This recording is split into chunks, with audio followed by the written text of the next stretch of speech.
Welcome again to our channel.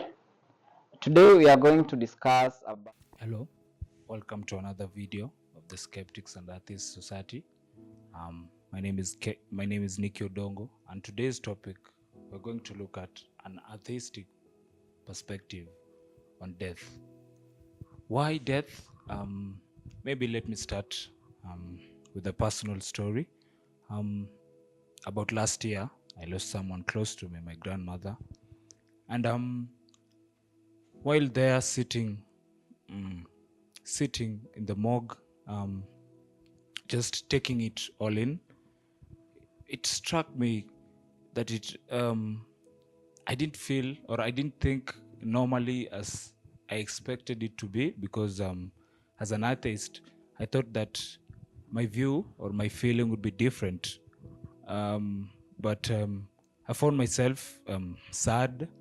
I also found myself clinging to, let's say, meaningless hope.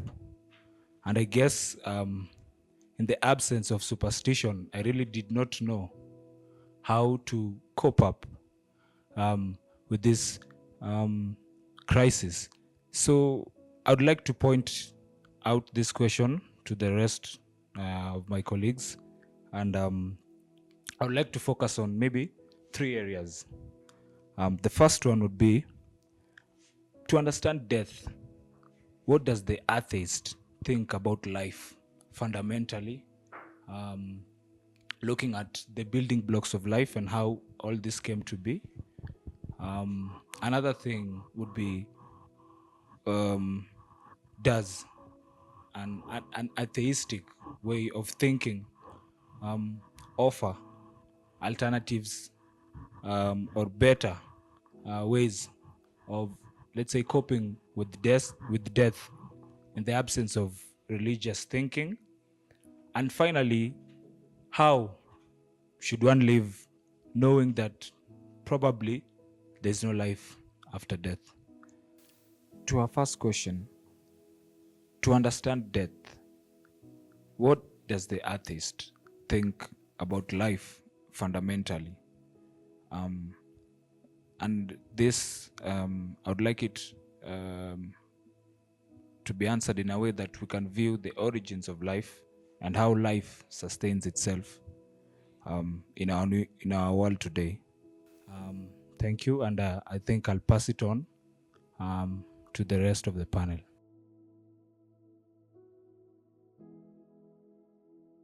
What is my view on life? I think it's a loaded question. Oh my goodness, where do I begin? Okay, I think life is not sacred. Unlike the religious who pedestalize it, I think it's just a part of the natural cycle of things. Life is present in every living creature. And I don't think that it should be absolutely protected. There are certain instances where I think it is okay to take away life. For instance, if somebody is undergoing considerable suffering because of an illness that has no cure and no foreseeable change. Maybe they've undergone that suffering for so many years and there's just no end in sight to their suffering. I think at that point, it is okay to take away that life. I also think that in other instances, like if a person is a danger to humanity, to their society, maybe they are a serial killer and they just can't help themselves. There's no solution for them. I think in those instances, it is fine to implement the death sentence, to take away this person's life. But only in those very extreme cases. I think people should be measured when applying the death sentence in certain scenarios. Then even in the case of abortions, I think women should have the right to choose. Yes, what she's carrying inside her is a life, However, it is not yet a person. It's a potential person. So it's not absolute. Unlike the religious who say that you must never take away life, I think there are instances where it is permissible. With that said, I do think that life is valuable. I do think that we should cherish it. We should try and preserve it as much as we can. We should try and create meaning for ourselves in our lives. That's what makes it worth living. You find that there's some individuals out there who want to commit suicide. And the reason why they want to commit suicide is because they have found that their lives are meaningless. So sometimes their lives become meaningless because of external circumstances, and I wouldn't blame them in that respect. Take the example of somebody who has been abducted by pirates or terrorists, and they have been used as a sex slave for decades. Every single day is just a waking nightmare for them. It's and there's no end in sight. They can't escape. They can't. Things are just unbearable. In that regard, there I would support that person committing suicide. So I think in that particular case, the person does not have meaning in their life, and they've been denied from having meaning because of external circumstances. So overall, I think life is worth living when you give it meaning. And I also think that we need to appreciate its finite nature. We need to make peace with the fact that we are mortal beings. And the finite nature of life is what, to me, makes it even more valuable. If you knew that there's a gift you can access somewhere, which is only available to you between now, we are in the month of September, right? Yeah, it's only accessible between September and October 2024. You can only access it then. And then after that, the gift is gone. It becomes even more important for you to access that gift. It adds value because it is finite. So overall, that's my take on life. I know it's a bit controversial. I've touched on some controversial things here and there, but I think as critical thinkers, we should be able to look at things objectively without bringing in our emotions. Thank you. Okay, hi everyone. My name is Morioki. For me, what I'll say, life is what you make it. Yeah, so if you're alive, give it your own meaning. Yeah, so it's what you make life to be from a personal view. Thank you. So my view about life is, as human beings, we are all mortal beings. And life itself, life is meaningless. It is us, we human beings, who give it a meaning. So life by itself, life is meaningless. Even if you can also give your life a meaning, but remember that you are a mortal being. You can pass away anytime. Yeah, my name is Stanley. I'm an ex-pastor Stano. I'm agonistic. So about the topic of life is a fascinating topic, or is a very complex, but its characteristic is attributed by growth, response to stimuli, and also reproduction. So if something is reproducing, it means it's still life, like plant, animals, and us human beings.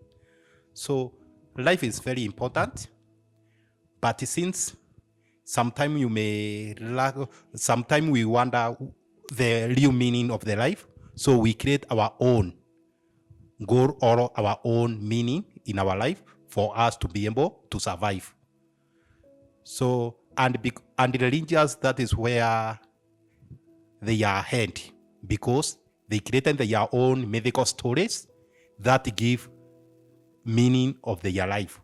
They are able to live with a certain meaning, even if it's a lie, but it helps them to survive and to be strong and to continue surviving. Because even when the temptation they are come, when there is a lot of difficulty in life, they comfort themselves with those rights of religion to continue pressing on. Even for atheists, life, we still need meaning in our life. So we create our own purpose. Each and every person have its own purpose to live to be able to last longer. But this is perspective of the religious people. They think that because we don't believe in God, life is meaningless to us. If it's meaningless, atheists could not exist. We could all die. We could commit suicide. But because it's very important for us, that is why we still continue living and enjoying life in this world, because it's very important and more enjoyable. Even if we pass there some problem or some difficulty in life, we still pursue and continue to live.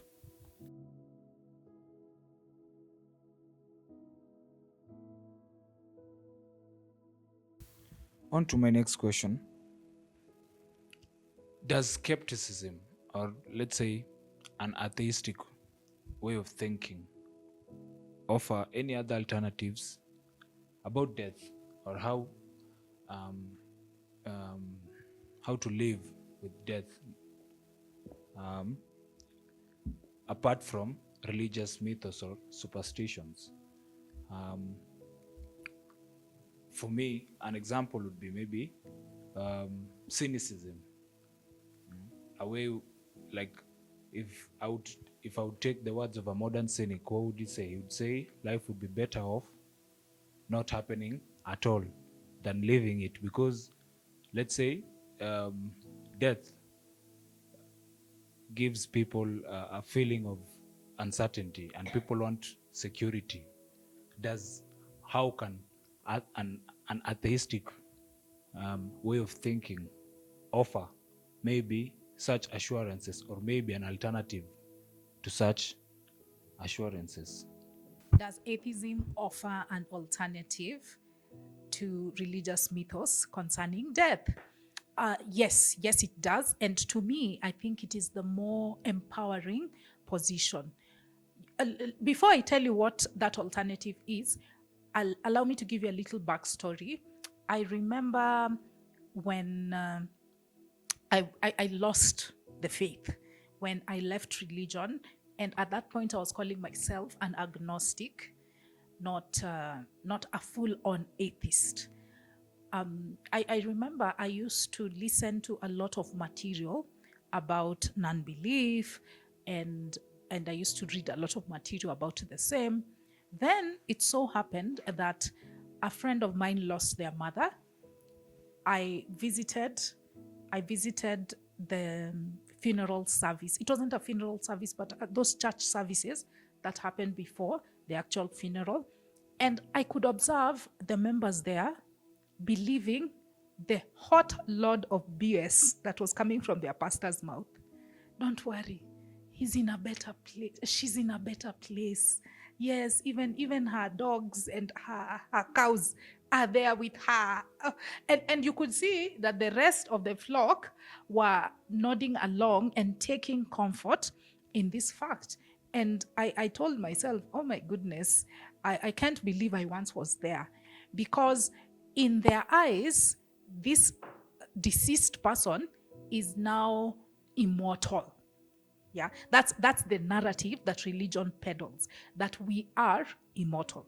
But as I told you previously, to me, I think when something is finite, when something exists only for a certain amount of time, that makes it even more valuable. Imagine if these problems you're dealing with right now would be with you forever and ever and ever and ever and ever. Amen.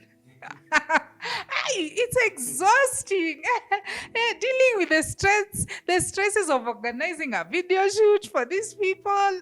Oh my gosh, running around with my landlord is disturbing me at the end of the month. Gosh, I want to rest at some point.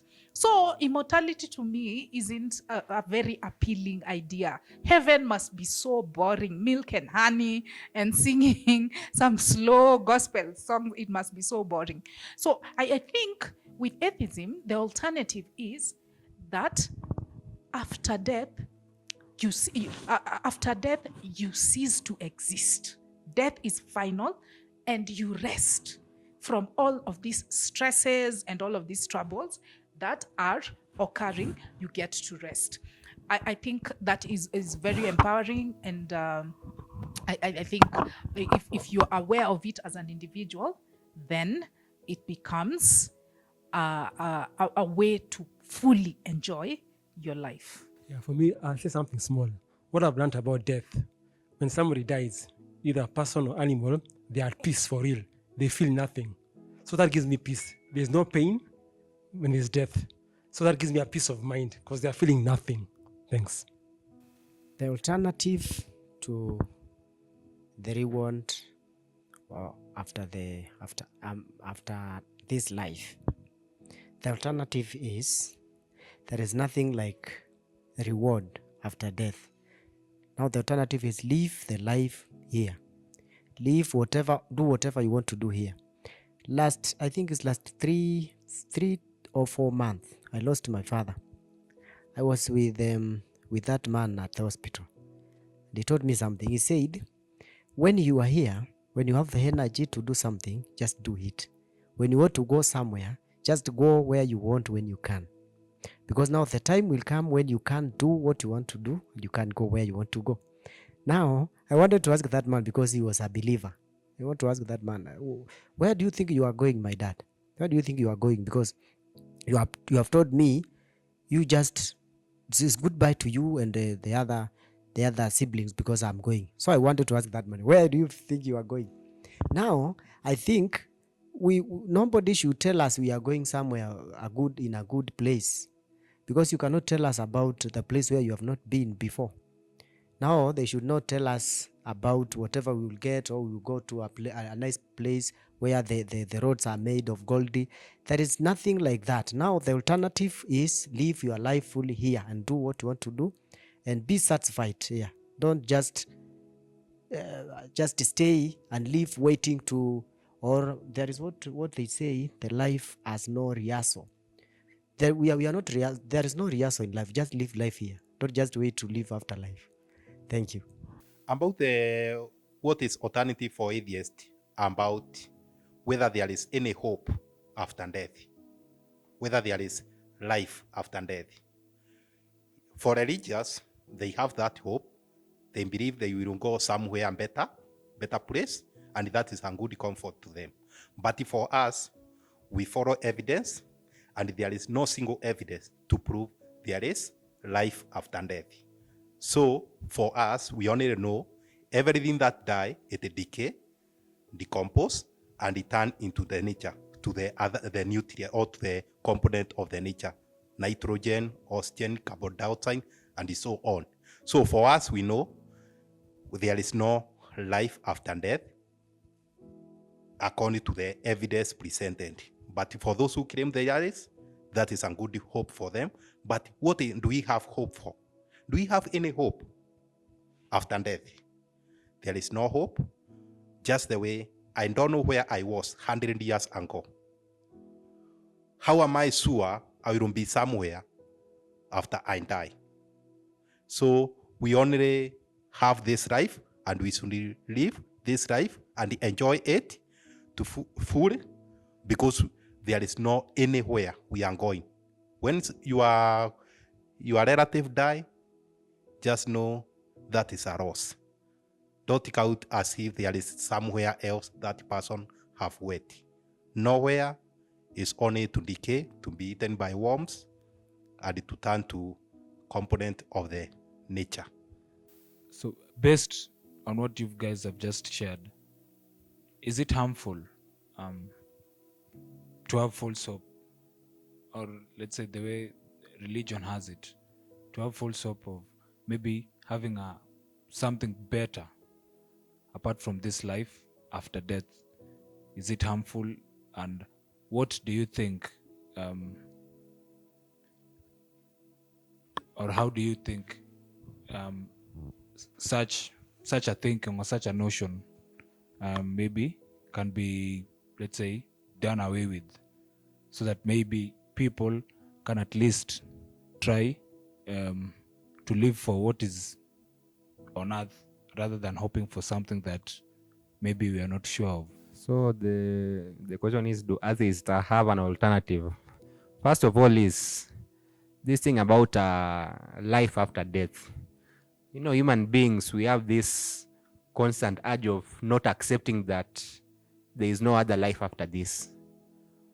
When you go to, when you look at many religions, religions have different ideas about heaven. An example, and also an example in the Hindu religion, they simply can't accept that there is no life after this, so they bring this idea of reincarnation, that when you die, I don't know if you are doing good, you'll reincarnate into an animal that is I don't know what characteristics, or if you do bad, you'll reincarnate into an animal that's like a snake, some animals that they don't like. When you come to our African traditional religion, they give you that there is God, there is divinities, this hierarchy of beings, living, the living dead. So religions, they just give you different ideas of what they think you will be after you die, which doesn't, which just shows you that human beings, they can't simply accept that there is simply no life after this. When you die, that is the end of you. You cease to exist. You will go back to the same state you were before you were born. Like 100 years before this time, you did not exist in this world. There was nothing like whoever you are. You don't remember anything before you are born, and that is the exact same state you go to before after you die. So the alternative is live life like there is no tomorrow. Live your life like there is no tomorrow. If you want to do something, do it now. And also because a lot of things human beings want to do, but religion prevents them from doing that, or religion discourages them from doing that. And one more thing is, religious people, they tell us that heaven is a better place, but I wonder why they go ecstatic after they escape death by a whisker. I mean, you should be mad. You should be mad that you've escaped death and missed the opportunity of going to a better place, but you say you thank your God for saving you. But for us, we say we thank nature for saving us, because there is no life, there is no other life that we have after this. The question you have asked, Mr. Moderator, is what is the harm of believing in life after death? I think it diminishes the value of the life we have now.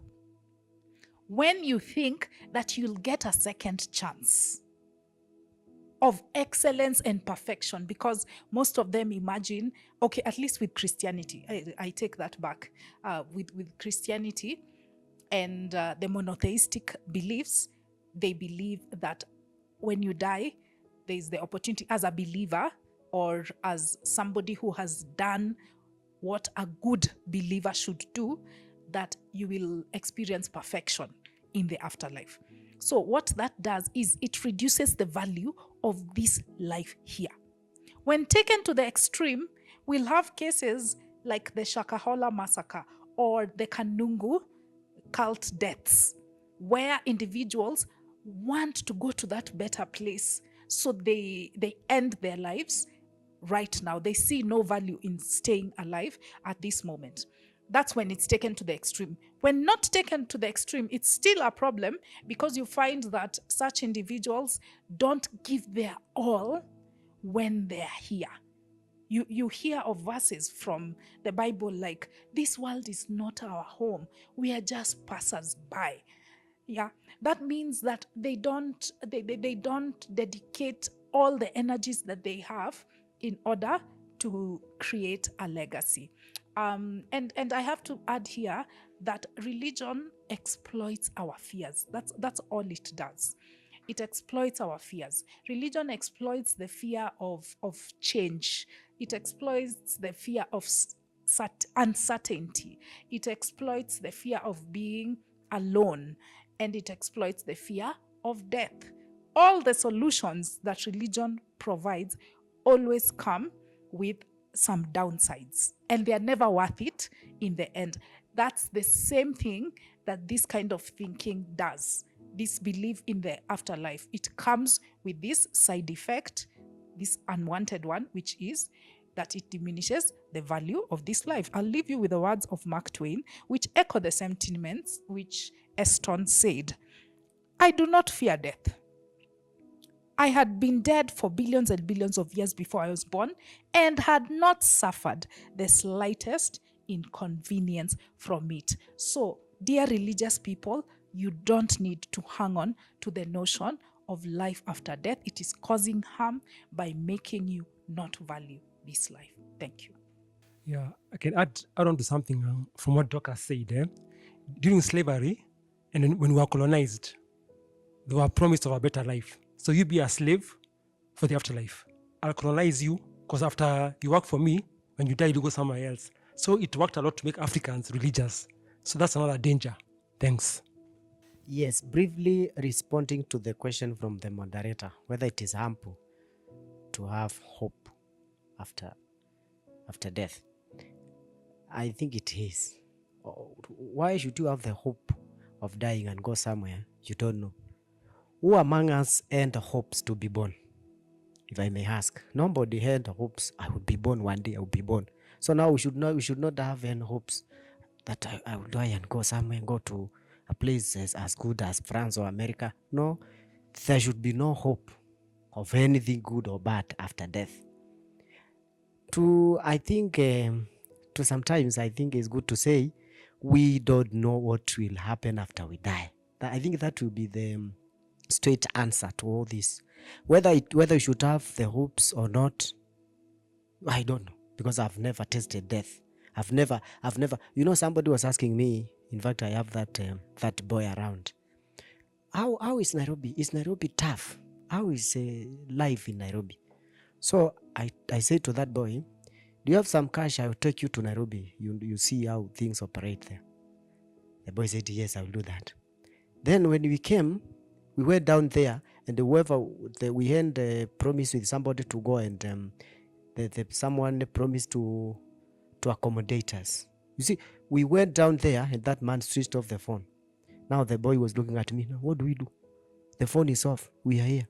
We are out of cash. Where do we spend now? You see the place now. So I've never gone somewhere I've never tasted death so that I can come back and tell you now, hope for something. After you die, you get this and this. So we should not respond to those questions straight as we have gone there already. But the question will be, nobody had hopes to be born one day. Thank you.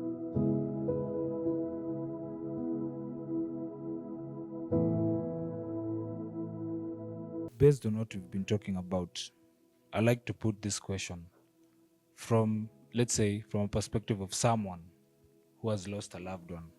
How does someone, let's say, live with such a thing, with the notion that probably there's no life after death? And let's take this from a psychological point of view. How does that someone cope up with the death of, let's say, someone close? Thank you. Okay, about how do we deal with about this issue when you lost someone? I remember when I was a pastor, when I was preaching, I was remembering my mother died from the cancer, and when I remember her life history or her life experience, I was 50-50 whether she will make it to heaven or not. So I was wondering, yes, for me, I'm sure I'm going to heaven, to a better place. But my mother, so sometime I was tearing, because I got some tears because of her, because he was very pain. He was experiencing a lot of pain because of that disease until her death. So I was, whenever I remember her, I was even just crying alone. And he prayed for God to for me to meet her in heaven.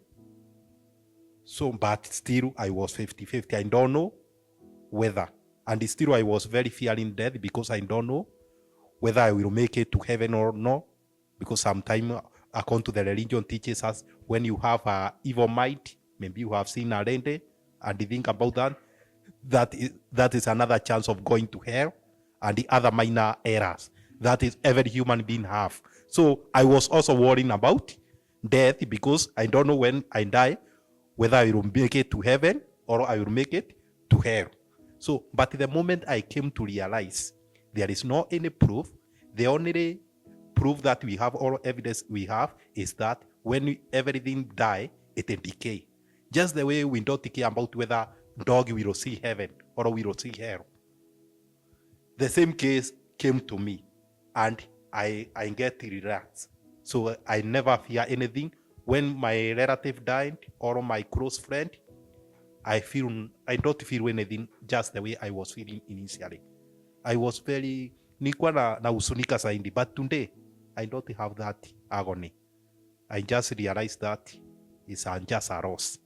We are made a loss, and even today I don't fear death, but initially I was fearing death. But today, death can come anytime. I welcome it. I don't care about death. I only survive, and when the death comes, I don't worry like initially. So how should we cope with the death of a loved one? For me, I can say that we should cherish the memories we have with them. And I know this from a Christian perspective, it might be wrong because I remember my mom used to tell me that when her sister died, she used to dream about her.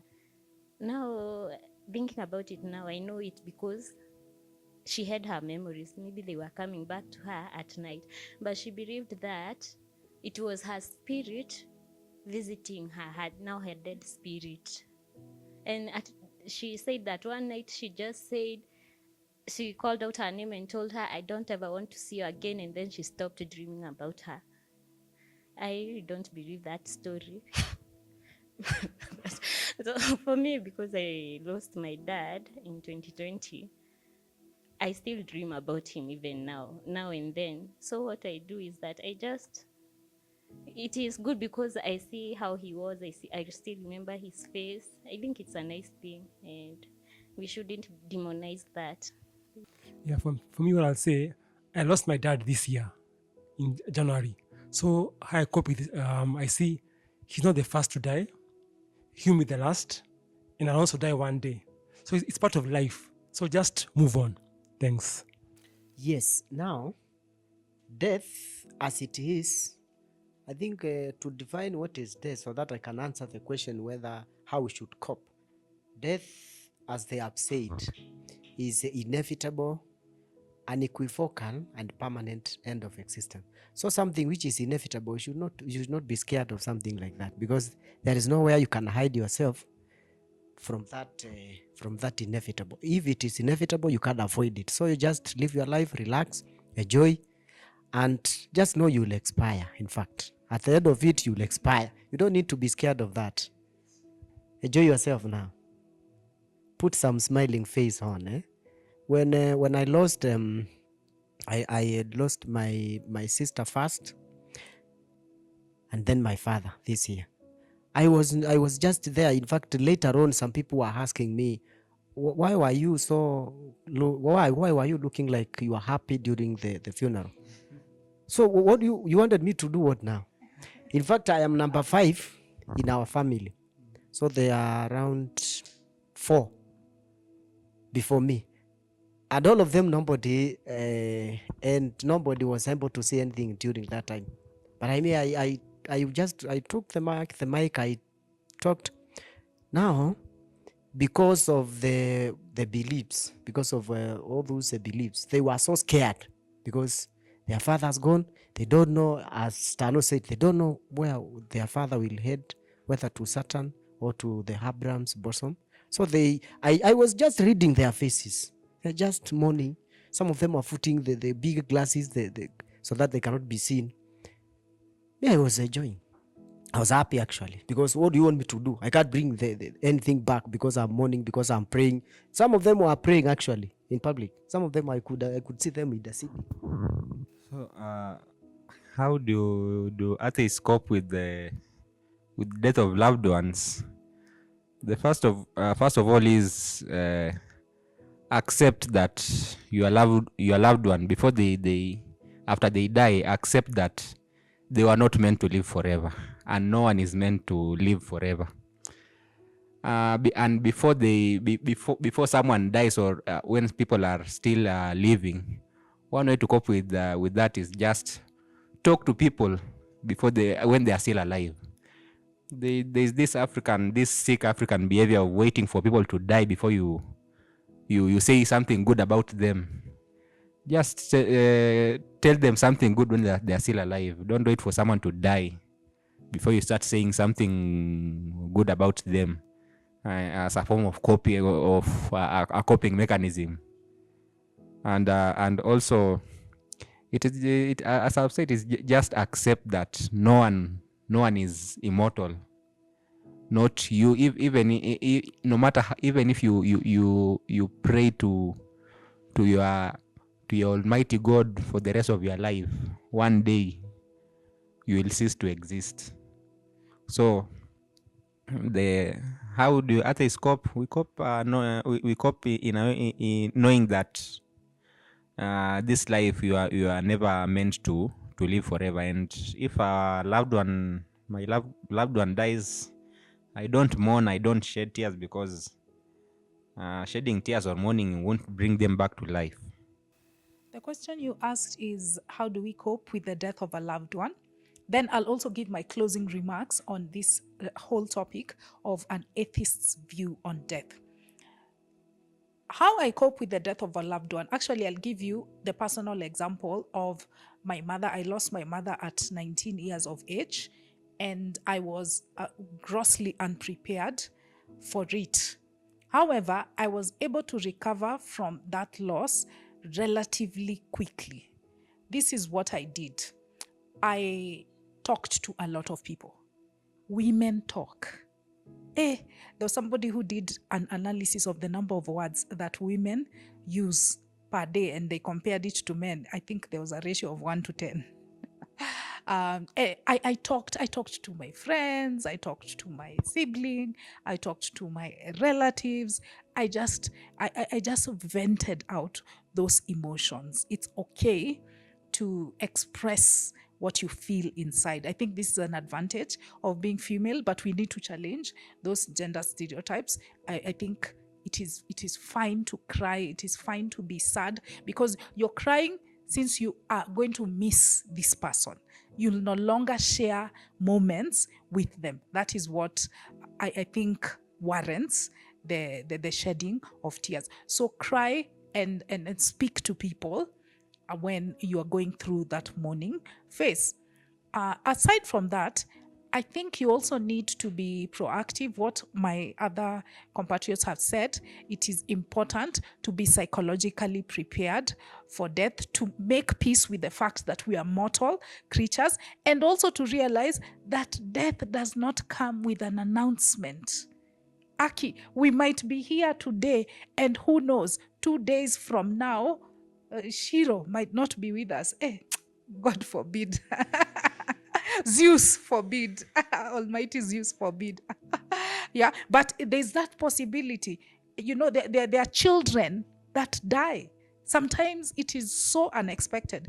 You see, you can prepare yourself psychologically if somebody is older and maybe they've been admitted in hospital, they've been perpetually sick. You can prepare yourself psychologically. But if it's an accident of a 5-year-old child, or just a sudden condition that they got and then it killed them, or they were shot somewhere, that usually throws you off track. But even in those cases, we need, as we interact with each other, we need to keep that in the back burner, that we are mortal creatures and death does not come with an announcement. That's how, as an atheist, I would cope with the death of a loved one. Oh yeah, lastly, the third thing for the death of a loved one, I think it is important to also think of the practicalities of death.